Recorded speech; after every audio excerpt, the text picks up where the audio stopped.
etilongweni nazabalazi emakhoneni kwanyuswa inamba zaphezulu zithe mayinyuka ziyaphezulu inamba ziyalalela nalezi inamba mase kuzoba ukhetho ziyehla ayakabishayela ihlombe ukhetho bakwethu engathi ungahlala kulukhetho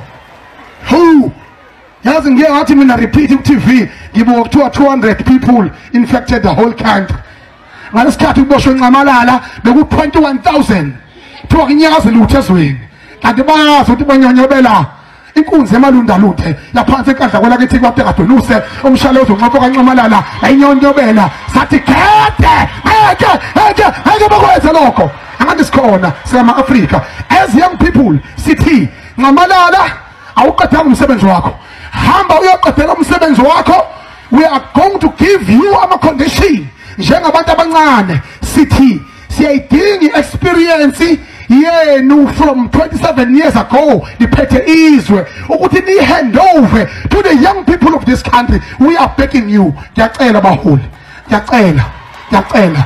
There is no way that you can predict the future that you are not going to be part of.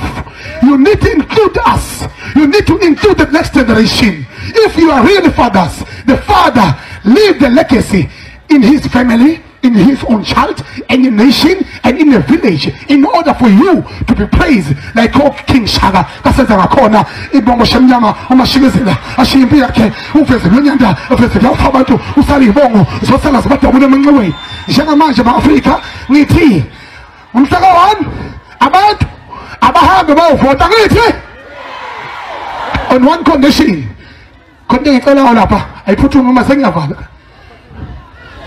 konke ngicela phutu sikhathela masela ngithi phansi ngamasela phansi ubaba kahamba uqedela umsebenzi awuqalile izwe liqhubeke libe into eyodwa ba-hand of us. We are giving them only 5 years obaba bethu sibanikeza 5 years kuphela ukuze izwe lethu libe nekusasa. Siboshiwe thina. You can't ignore leaders like Obunkosi Kanyele. Never. If you are the true